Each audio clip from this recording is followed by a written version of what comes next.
Introduction and scalar product.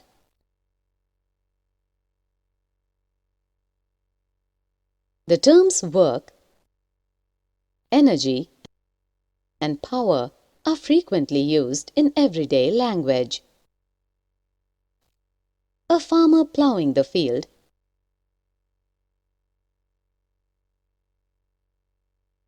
a construction worker working, a driver driving a car, all are said to be working. In physics, however, the word work covers a definite and a precise meaning. Also, we would have seen that somebody who has the capacity to work for 14 to 16 hours a day is said to have a large stamina or energy. We admire a long-distance runner for her stamina or energy. Energy is our capacity to do work.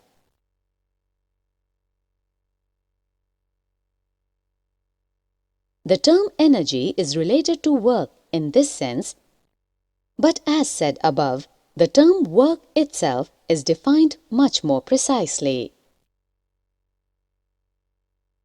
Before we proceed further, we need to develop a mathematical prerequisite, namely the scalar product of two vectors. The scalar product. We have learnt about vectors and their use in the previous chapters. Physical quantities like displacement, velocity, acceleration, force, etc. are vectors. We have also learned how vectors are added or subtracted.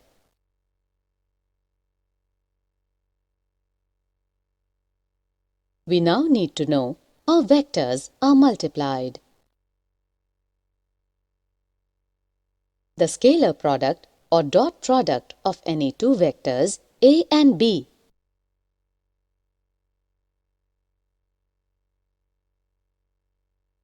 denoted as A dot B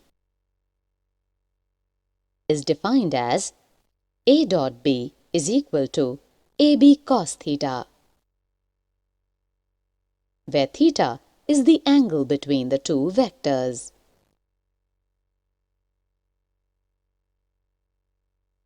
Since A, B and cos theta are scalars, the dot product of A and B is also a scalar quantity. Each vector A and B has a direction.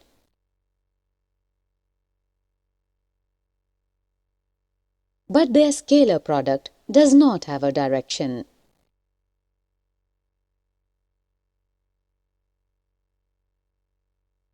Let us further understand it. We can write A dot B as A into B cos theta. Also, we can write it as B into A cos theta. Geometrically, B cos theta is the projection of B onto A, and A cos theta is the projection of A onto B. So, A dot B is the product of the magnitude of A and the component of B along A. Alternatively, it is the product of the magnitude of B and the component of A along B. The scalar product follows the commutative law. That is, A dot B is equal to B dot A. Scalar product obeys the distributive law. That is, A dot B plus C whole is equal to A dot B plus A dot C. Further, A dot lambda B is equal to lambda A dot B, where lambda is a real number. The scalar product using unit vectors I, j and k. For unit vectors I, j, k, I dot I is equal to 1 into 1 cos 0 is equal to 1 into 1 is equal to 1. J dot j is equal to 1 into 1 cos 0 is equal to 1 into 1 is equal to 1. K dot k is equal to 1 into 1 cos 0 is equal to 1 into 1 is equal to 1. I dot I is equal to j dot j is equal to k dot k is equal to 1. I dot j is equal to 1 into 1 cos 90 is equal to 1 into 0 is equal to 0. J dot k is equal to 1 into 1 cos 90 is equal to 1 into 0 is equal to 0.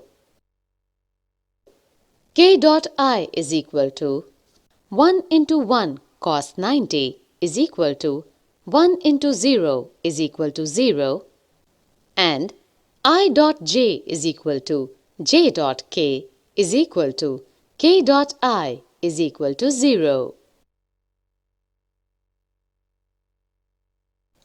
Let us do an example. Given two vectors A is equal to AXI plus AYJ plus AZK and B is equal to BXI plus BYJ plus BZK,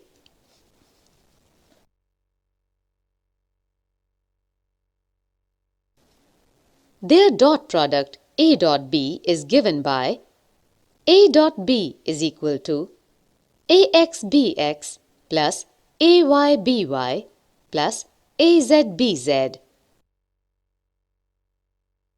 Note, A dot A is equal to modulus A into modulus A cos 0 is equal to A square. A dot B is equal to 0 if A and B are perpendicular.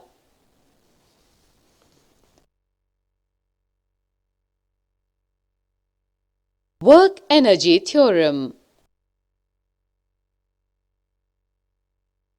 We all know the following relation for rectilinear motion under constant acceleration A.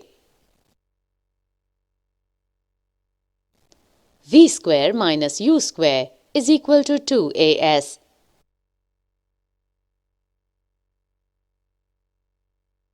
Where U and V are the initial and final speeds and S the distance traversed.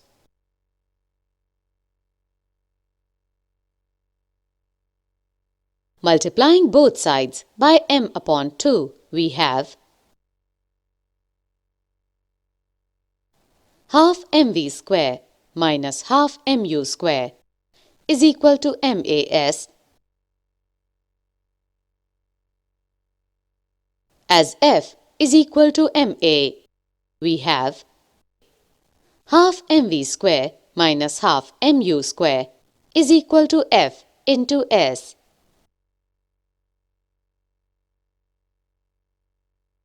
Where the last step follows from Newton's second law. The above equation provides a motivation for the definitions of work and kinetic energy.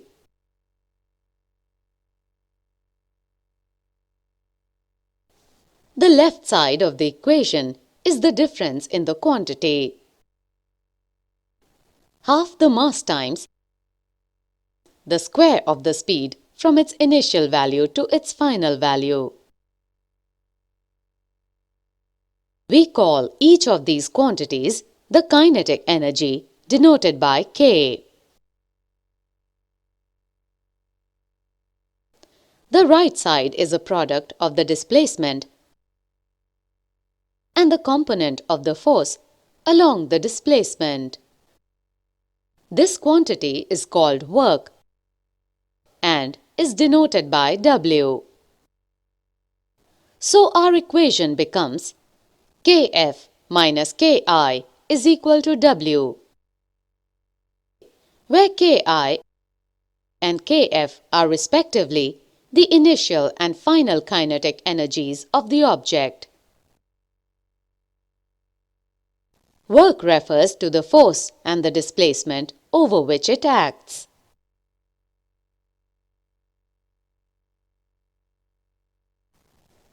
Work is done by a force on the body over a certain displacement. Work-energy theorem can be stated as the change in kinetic energy of a particle is equal to the work done on it by the net force. Work. Work is related to force and the displacement over which it acts. Consider a constant force F acting on an object of mass m.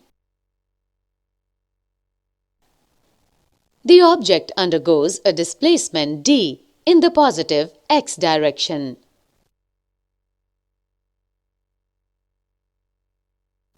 The work done by the force is defined to be the product of component of the force in the direction of the displacement and the magnitude of this displacement. W is equal to F cos theta d is equal to F dot d.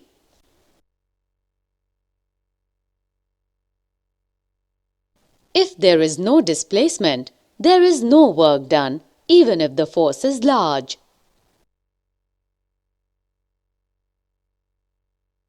Thus, when you push hard against a big box, the force you exert on the box does no work. Yet, your muscles are alternatively contracting and relaxing, and internal energy is being used up, and you do get tired.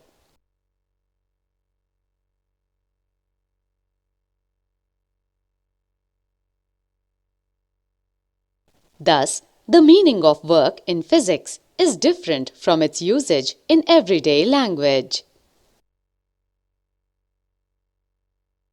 Thus, no work is done in scenarios the displacement is zero. For example, a boy pushing a car. There is no displacement of the car.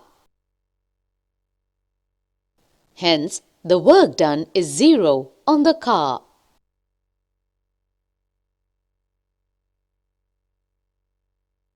The force is zero. For example, a ball moving on a smooth horizontal table is not acted upon by a horizontal force, since there is no friction, but may undergo a large displacement.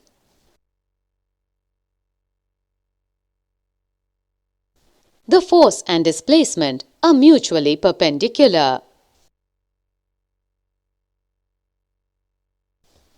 This is so since for theta is equal to pi by 2 radian is equal to 90 degrees, cos pi by 2 is equal to 0.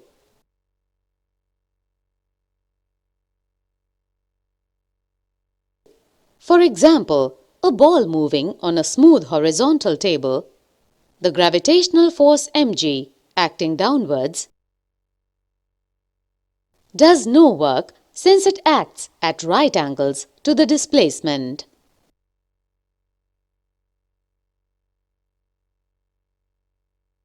work can be both positive and negative. If theta is between 0 degrees and 90 degrees, cos theta is positive. If theta is between 90 degrees and 180 degrees, cos theta is negative.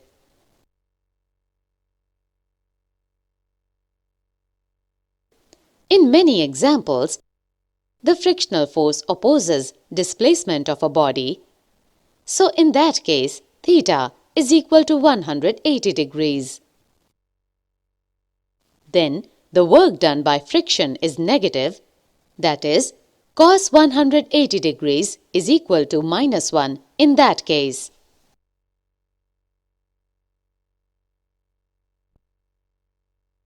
The work-energy theorem for a variable force. The time rate of change of kinetic energy is dk by dt is equal to d by dt of half mv square, which in turn equals to mv dv by dt. m dv by dt can be replaced as force F from Newton's second law. dk by dt is equal to Fv from Newton's second law. dk by dt is equal to F dx by dt, replacing v by dx by dt. Thus, dk is equal to F dx.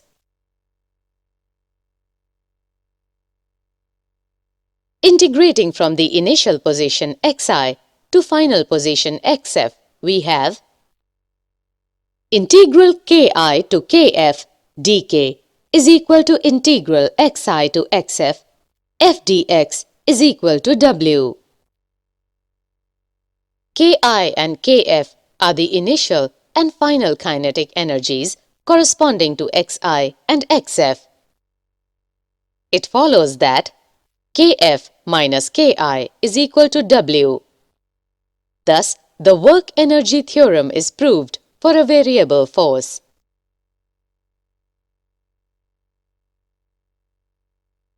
Let us now take an example.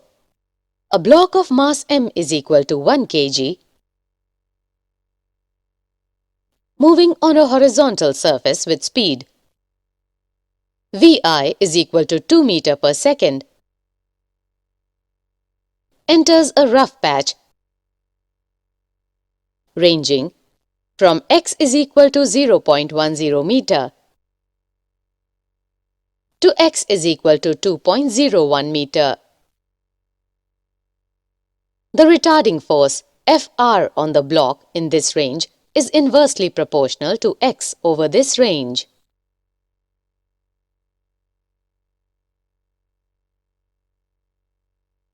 F is equal to minus k upon x for x greater than 0.1 meter and less than 2.01 meter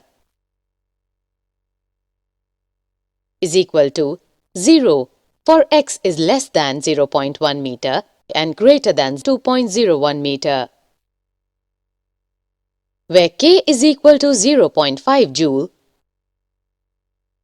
What is the final kinetic energy and speed Vf of the block as it crosses this patch? Let us try to solve this. We know that Kf, final kinetic energy, minus Ki, initial kinetic energy, is equal to integral xi to xfk by x dx. Integrating from initial position 0.1 to final position 2.01, we get Kf minus Ki is equal to integral 0.1 to 2.01 k by x dx. Integral 1 by x dx is equal to log x.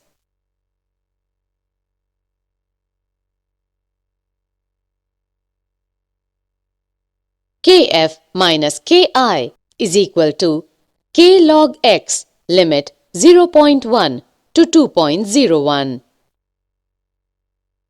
Kf is equal to Ki plus K log 2.01 upon 0.1.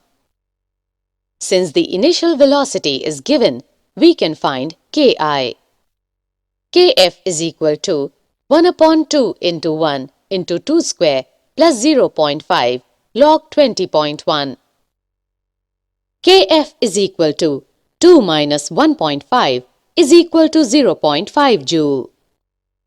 1 by 2 mvf square is equal to 0.5 joule. Vf square is equal to 2 into 0.5 is equal to 1.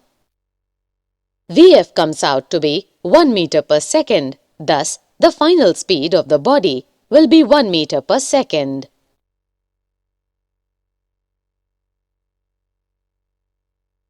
In our discussions, we have focused on constant force, a force that does not change. The work done by a variable force. In our discussions, we have focused on constant force, a force that does not change. However, in real life, that is not the case.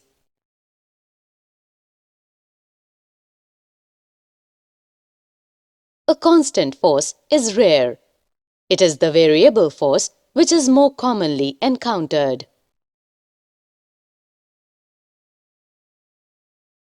However, for calculation purposes, if the displacement delta x is small, we can take the force Fx as approximately constant, and the work done is then delta W is equal to Fx delta x. Adding successive rectangular areas in the figure,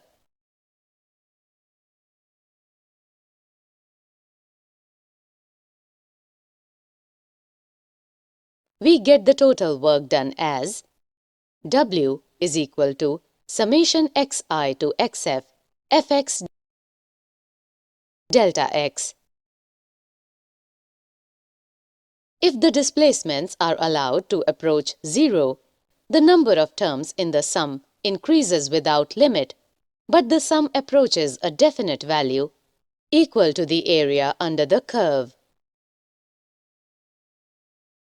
Then the work done is W is equal to limit delta x tends to 0, summation from xi to xf Fx delta x. W is equal to integral xi to xf Fx dx. Thus, for a varying force, the work done can be expressed as a definite integral of force over displacement.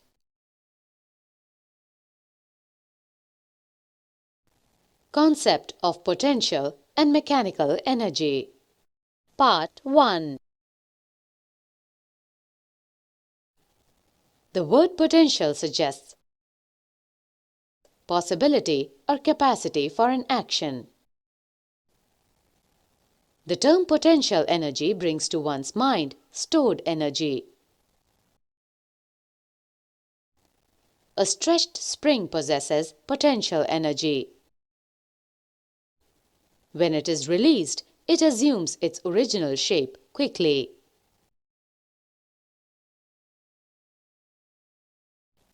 Thus, potential energy is the stored energy by virtue of the position or configuration of a body. The body left to itself releases this stored energy in the form of kinetic energy.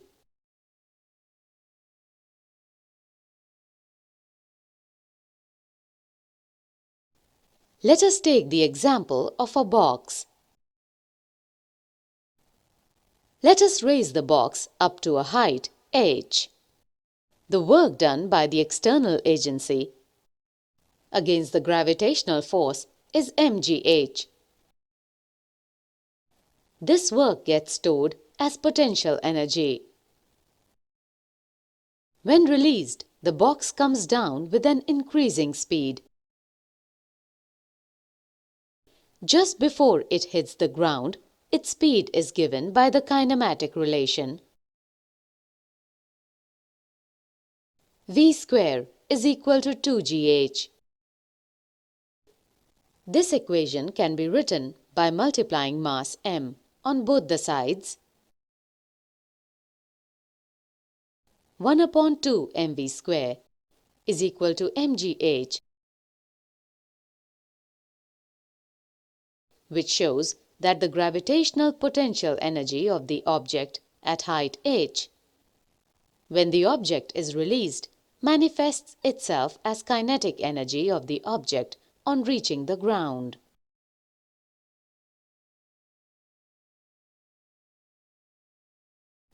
A very important point to understand is that the gravitational force on a box of mass m is mg. G may be treated as a constant near the Earth's surface. By near we imply that the height h of the box above the surface of the Earth is very small compared to the Earth's radius re.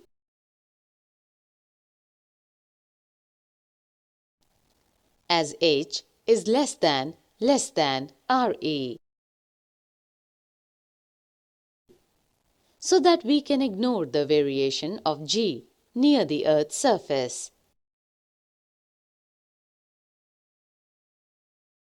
Of potential and mechanical energy. Part 2.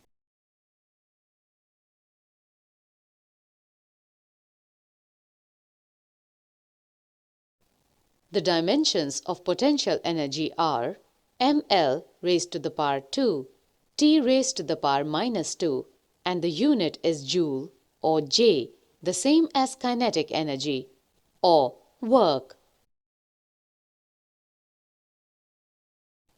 The change in potential energy for a conservative force, delta V, is equal to the negative of the work done by the force, that is,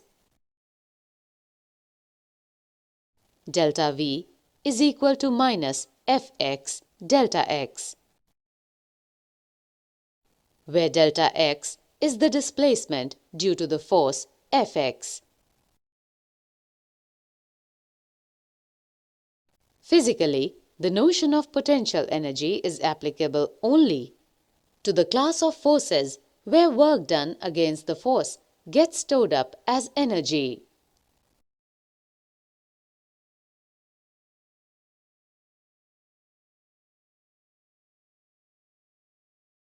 When external constraints are removed, it manifests itself as kinetic energy.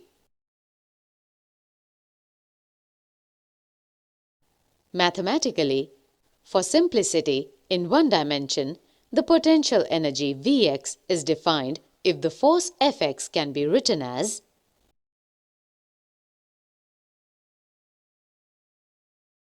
Fx is equal to dV upon dx.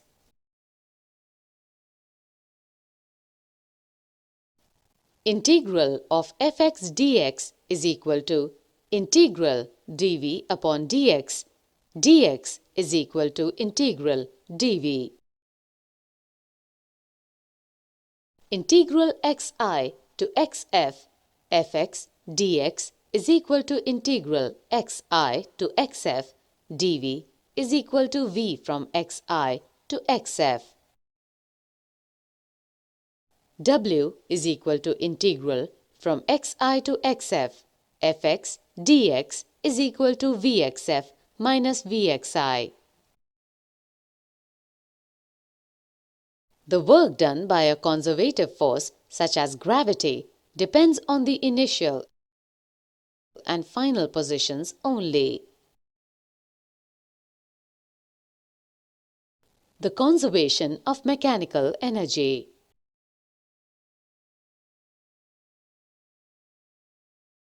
Suppose a body undergoes displacement delta x under the action of a conservative force F.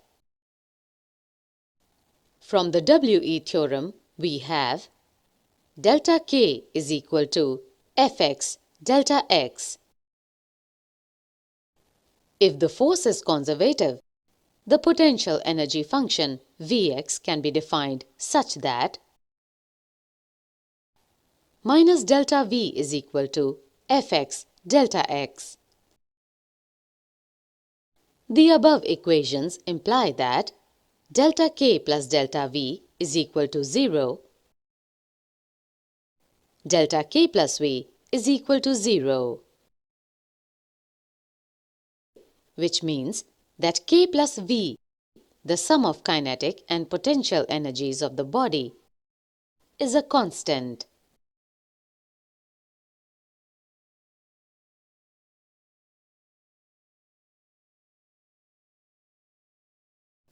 Over the whole path xi to xf, this means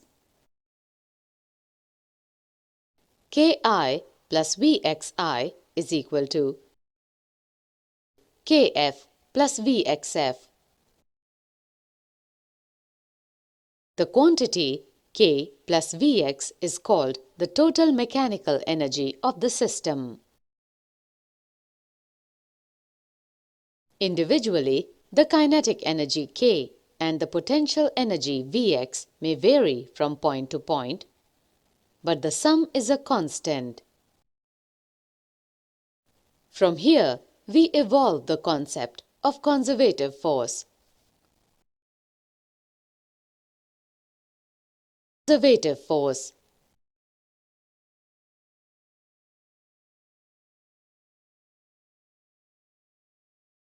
A force Fx is conservative if it can be derived from a scalar quantity Vx by the relation delta V is equal to minus Fx delta x. The work done by the conservative force depends only on the endpoints. This can be seen from the relation W is equal to Kf minus Ki is equal to Vxi minus Vxf. Here you can see that the work done is only dependent on the kinetic energy at the final and the initial positions of x. Thus, we can conclude that the work done by this force in a closed path is 0. Since in that case, delta will be 0 as initial and final positions are same. Thus, the principle of conservation of total mechanical energy can be stated as the total mechanical energy of a system is conserved if the forces doing work on it are conservative.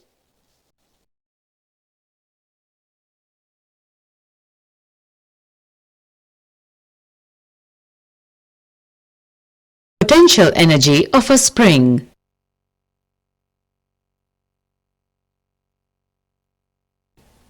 The spring force is an example of a variable force which is conservative. Shown here is a block attached to a spring and resting on a smooth horizontal surface. The other end of the spring is attached to a rigid wall.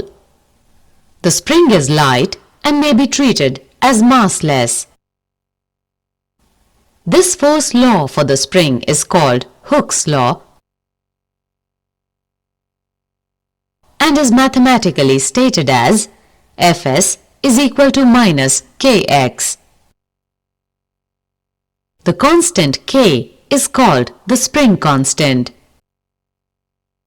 Its unit is Nm raised to the power minus 1. The spring is said to be stiff if K is large and soft if K is small.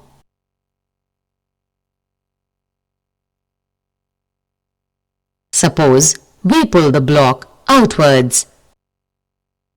If the extension is xm, the work done by the spring force is W is equal to integral from 0 to xm. Fx dx is equal to minus integral from 0 to xm kx dx, where Fs is equal to minus kx, Ws is equal to minus half kxm square.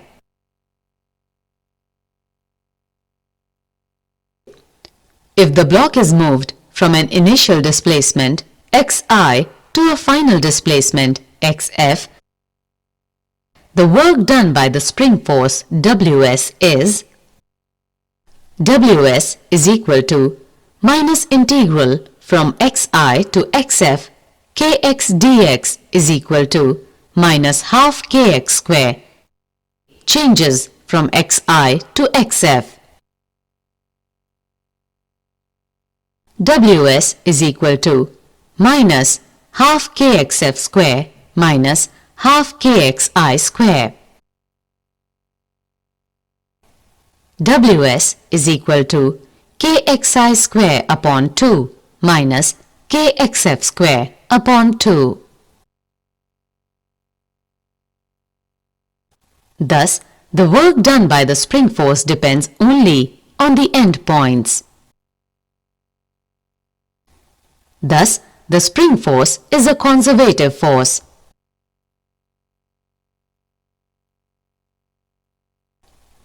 We define the potential energy Vx of the spring to be 0 when block and spring system is in the equilibrium position.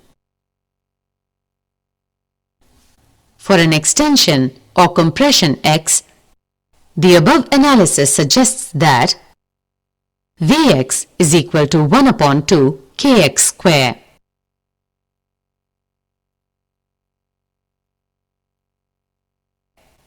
If the block of mass m is extended to xm and released from rest, then its total mechanical energy at any arbitrary point x, where x lies between minus xm, will be given by half kxm square is equal to half kx square plus half mv square. The speed and the kinetic energy will be maximum at the equilibrium position x is equal to 0, that is, half mvm square is equal to half kxm square, where Vm is the maximum speed. So we can find Vm is equal to root k upon m xm.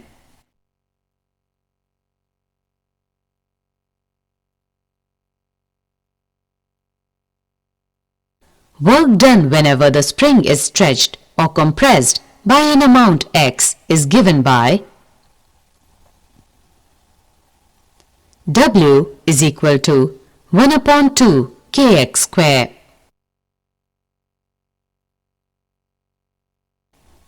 The kinetic energy gets converted to potential energy and vice versa. However, the total mechanical energy remains constant.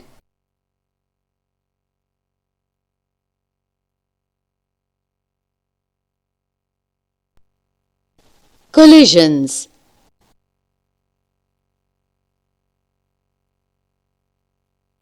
Consider two masses m1 and m2. The particle m1 is moving with speed v1I, the subscript I implying initial. We can consider m2 to be at rest.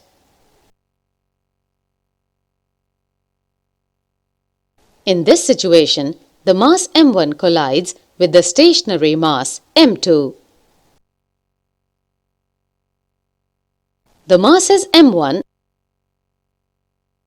and m2 fly off in different directions.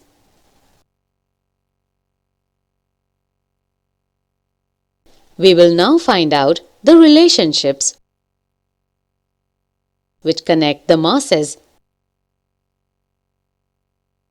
the velocities, and the angles.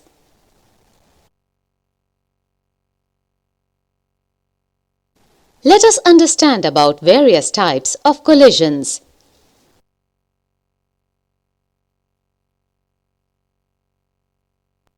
Elastic and inelastic collisions.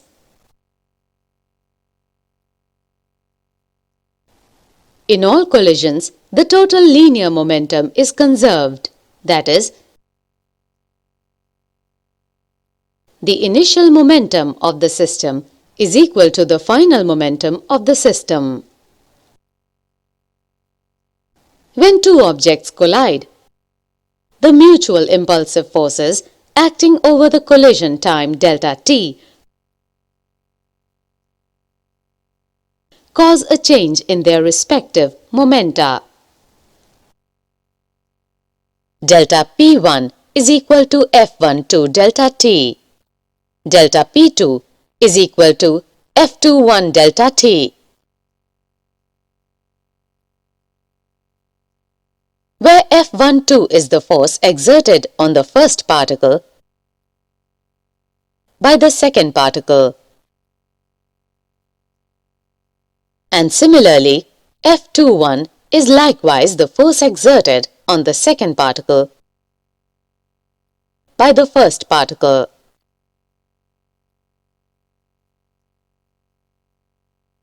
Now, from Newton's third law, F12 is equal to minus F21. That is, for every reaction, there is an equal and opposite reaction. This implies delta P1 plus delta P2 is equal to 0.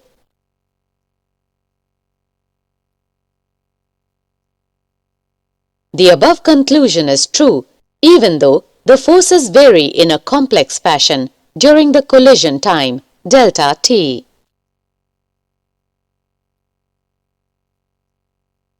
On the other hand, the total kinetic energy of the system is not necessarily conserved.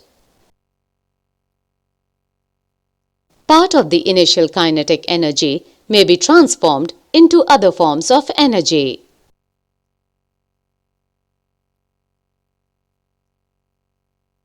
A useful way to visualize the deformation during collision is in terms of a compressed spring.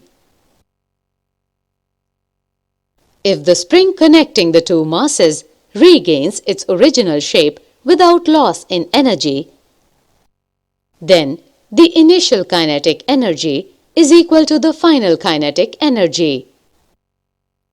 But the kinetic energy during the collision time delta t is not constant. Such a collision is called an elastic collision.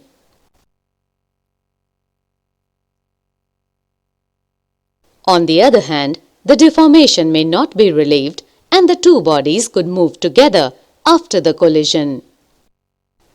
A collision in which the two particles move together after the collision is called a completely inelastic collision.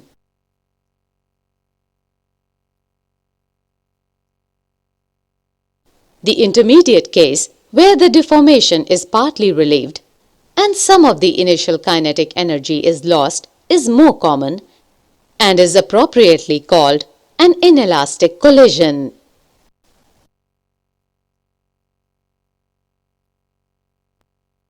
Collisions in one dimension.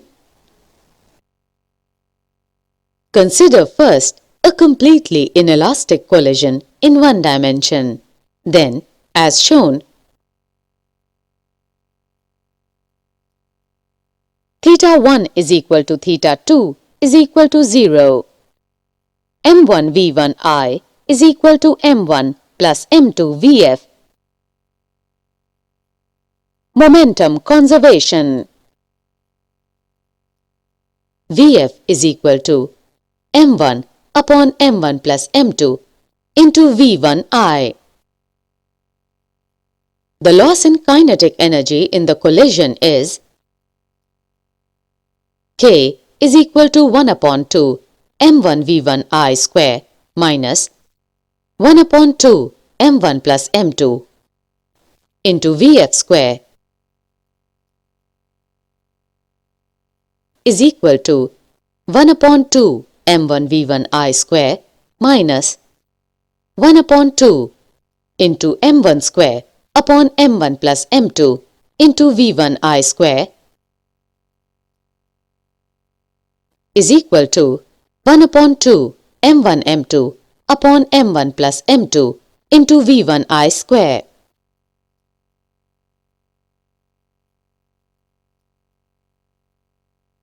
Consider next an elastic collision. Using the above nomenclature, theta 1 is equal to theta 2 is equal to 0. The momentum and kinetic energy conservation equations are m1 v1 I is equal to m1 v1 F plus m2 v2 F. 1 upon 2 m1 v1 I raised to the power 2 is equal to 1 upon 2 m1 v1 F raised to the power 2 plus 1 upon 2 m2 v2 F raised to the power 2.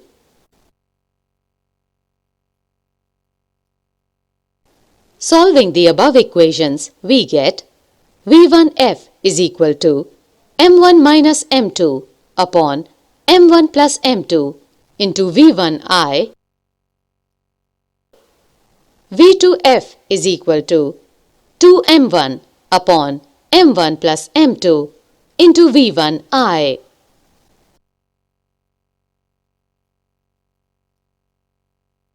Now let us take up different scenarios. Case 1. If the two masses are equal, v1F is equal to 0, v2F is equal to v1I. The first mass comes to rest and pushes off the second mass with its initial speed on collision. Case 2.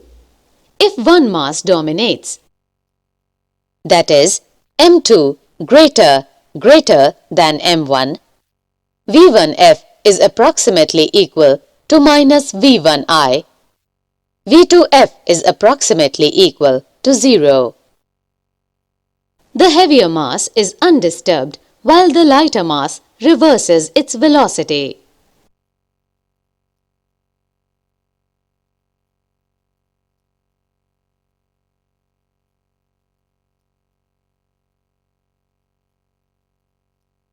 If the initial velocities and the final velocities of both the bodies are along the same straight line, then it is called a one-dimensional collision or a head-on collision. In the case of small spherical bodies, this is possible if the direction of travel of body 1 passes through the center of the body 2, which is at rest.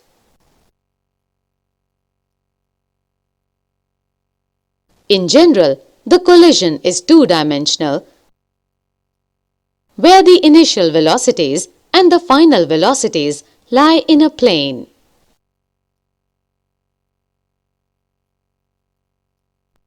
Collisions in two dimensions.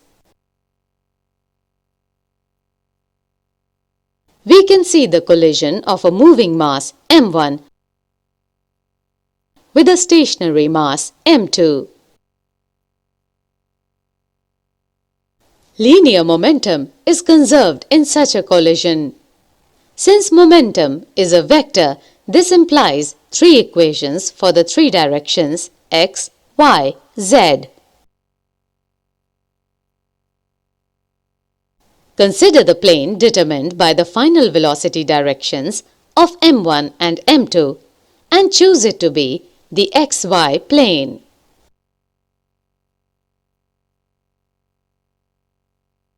The conservation of the z component of the linear momentum implies that the entire collision is in the xy plane.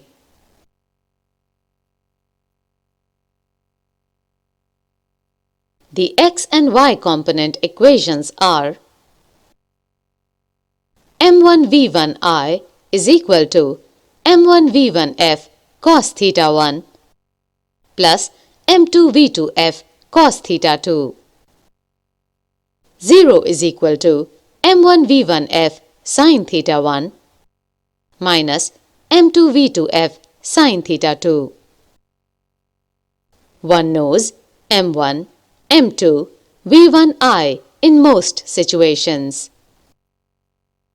There are thus four unknowns v1f, v2f, theta 1 and theta 2,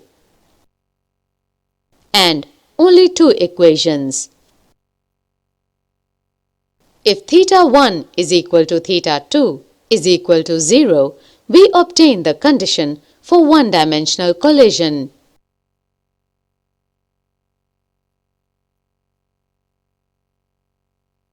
If further the collision is elastic, that is, initial kinetic energy is equal to the final kinetic energy, then 1 upon 2 m1v1i raised to the power 2 is equal to 1 upon 2 m1v1f raised to the power 2 plus 1 upon 2 m2v2f raised to the power 2.